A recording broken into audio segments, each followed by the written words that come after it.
Agora a gente vai para o próximo assunto, também uma condenação, eu diria que do caso de violência sexual mais chocante que o Brasil já viu, o do João de Deus. Ontem a Justiça de Goiás decidiu que ele seria condenado por mais 3 denúncias de estupro e somam agora, essas 3, somam mais 100 anos a pena que ele já tem, aí chegando a 370. A Cris Fibe tem um livro sobre isso, foi a responsável por publicar pela primeira vez essa história aqui no Brasil. Ela vai explicar pra gente o que está acontecendo.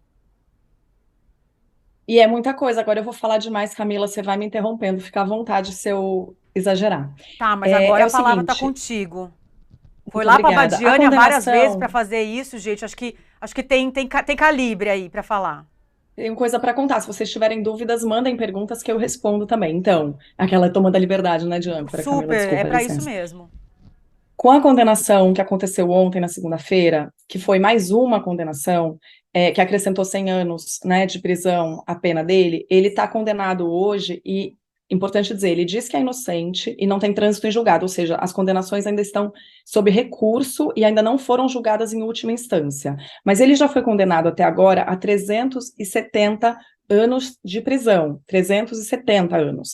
Com essa pena é a maior pena dada a um criminoso sexual no Brasil. E por essa razão e por outras razões que eu vou explicar, ele é hoje considerado o maior criminoso sexual do Brasil. Então, pelo tempo de condenação, pelo tempo, pela longevidade dos crimes, a primeira denúncia é de 1973, e assim ele continua abusando das mulheres que o acusam até 2018, até ser preso depois já imprensa das denúncias. Cris, Então eu é não um espaço consegui de me tempo muito conter, porque grande. 73 é muita coisa. A gente está falando de 50 anos de 45 denúncia. anos. Perfeito. 45 anos de denúncias, e digo mais, são mulheres, como ele é acusado de abusar de fiéis da casa de Dom Inácio, que era o centro espiritual mais importante do Brasil, celebrado mundialmente, e ele abusava da fé e das suas fiéis. Então, tem vítimas nas denúncias isso só nos registros oficiais do Ministério Público de Goiás. Tem denúncias de vítimas de todas as regiões do país e ao menos outros 10 países. É muita coisa, né? Tudo muito superlativo. Vamos continuar que tem mais. Enfim, para desmembrar, né, o caso, isso tudo eu estou falando dos números, né? Camila, foi muita gente denunciar, né? Mais de 320 mulheres, depois que as denúncias vieram à tona na imprensa, procuraram o Ministério Público e a Polícia Civil. Dessas mulheres, o Ministério Público agrupou os casos que eram parecidos e não estavam prescritos em 15 denúncias. Então, tem 15 processos correndo e ainda falta, mesmo os 370 anos de prisão que ele pegou, podem aumentar, porque ainda faltam 3 processos para serem julgados, que estão ali nas fases finais.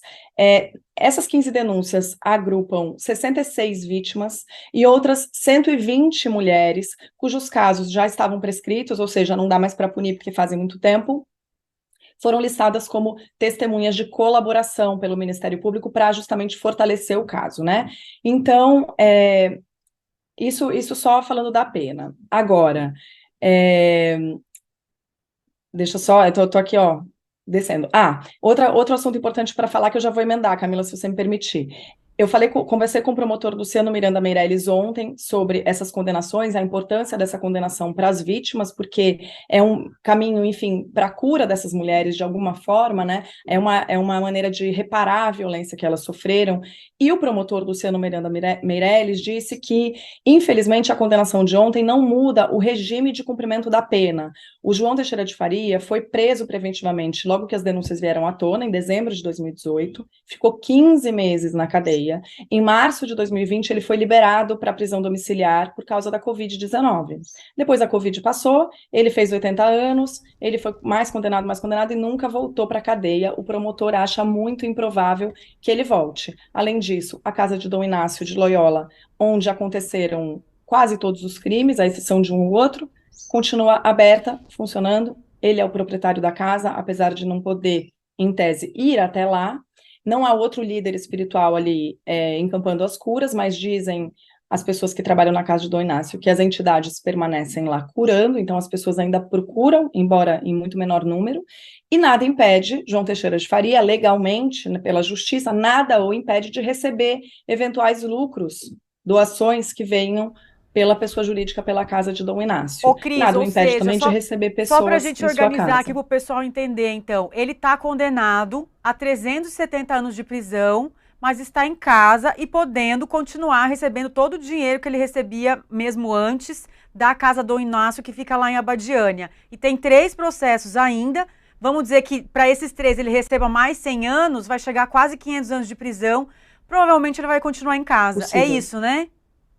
Isso mesmo. Tá. Deixa eu te falar uma coisa.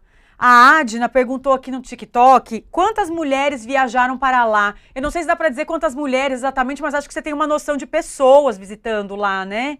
Ao longo desses Sim, anos. a gente não tem como precisar esse número total, porque o fluxo variava, né? Até a casa, digamos, pegar e ficar a mais famosa do Brasil, a casa abriu em 78.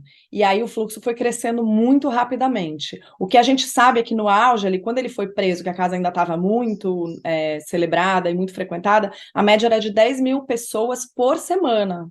Então, é um fluxo muito, muito grande de gente. A gente não tem noção precisa de quanta gente, mas imagina 10 mil por semana. E agora que, enfim, as pousadas fecharam, né? O João era o motor econômico da cidade.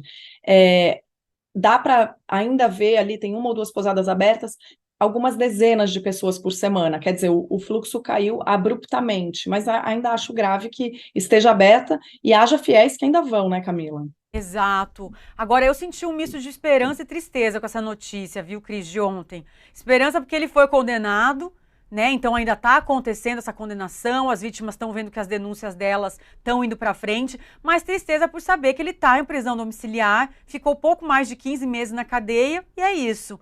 E você, Sema, como é que você vê esse caso do João de Deus? Olha, cara, a gente já